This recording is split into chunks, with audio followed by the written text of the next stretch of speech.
देखा जाए तो रूस और यूक्रेन के बीच चल रहे तनाव में अमेरिका समेत कई देशों ने रूस पर प्रतिबंधों की बौछार लगा दी है। तभी इन बंदिशों का हवाला देते हुए रूस ने इंटरनेशनल स्पेस स्टेशन का जिक्र किया है। रूस ने कुछ ऐसा कहा जिससे अमेरिका के साथ साथ भारत और चीन के भी होश उड़ गए। साल 1979 में भारत के सभी राज्यों की प्रशासनिक व्यवस्था को हाई अलर्ट पर रखा गया था, क्योंकि आसमान से आफत बरसने की आशंका थी। दरअसल अमेरिकी स्पेस स्टेशन स्काईलैब धरती की ओर बढ़ रहा था। आशंका जताई गई थी कि इसका मलबा भारत पर गिर सकता है। 9 मंजिला ऊंचे और 78 टन वजनी इस ढांचे को 1973 में अमेरिका ने अंतरिक्ष में स्थापित किया था। 1977 से 78 के दौरान सौर तूफान के चलते स्काईलैब को नुकसान पहुंचा। इसके सारे सोलर पैनल खराब हो गए और यह धीरे धीरे अपने ऑर्बिटर से खिसककर धरती की ओर बढ़ने लगा।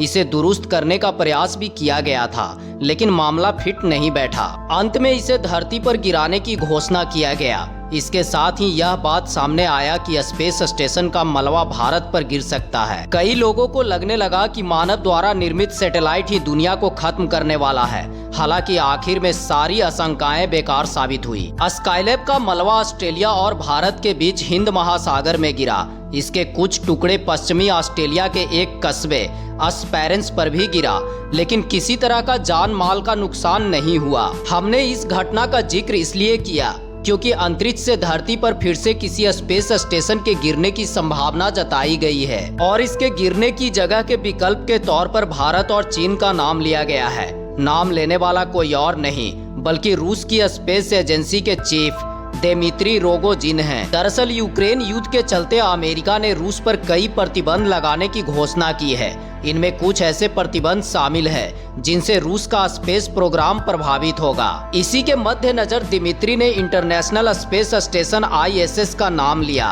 और कहा कि प्रतिबंधों के बीच इसे कैसे चलाया जाएगा। दिमित्री ने कहा कि अगर आप हमारा सहयोग नहीं करेंगे तो फिर ISS को नियंत्रित कौन करेगा।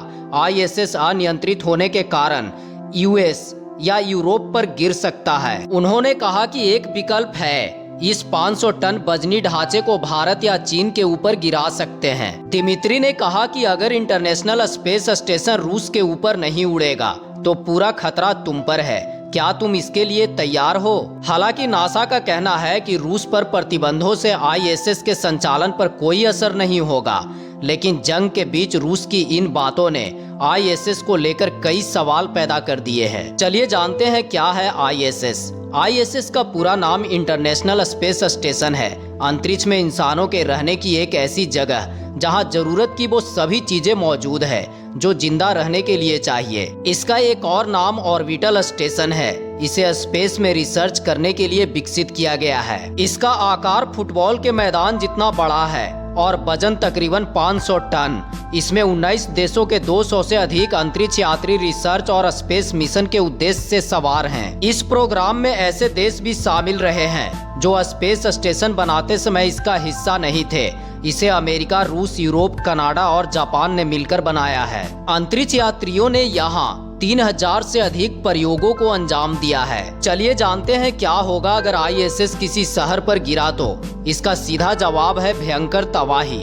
अमेरिकी प्रतिबंधों के चलते अगर सच में ISS को सुरक्षित ढंग से धरती पर गिराने में समस्या आई तो चिंता केवल भारत या चीन पर नहीं बल्कि पूरी दुनिया के लिए होगी। यह स्पेस स्टेशन कोई छोटी सैटेलाइट नहीं है बल्कि फुटबॉल मैदान जितना बड़ा ढांचा है जिसे वापस लाने के लिए स्पेशल ऑपरेशन की जरूरत होगी। इसे धरती पर वापस लाते समय अगर कुछ अनहोनी हो जाए और यह अनियंत्रित होकर किसी शहर पर गिर जाए तो तबाही का अंदाजा लगाना मुश्किल है।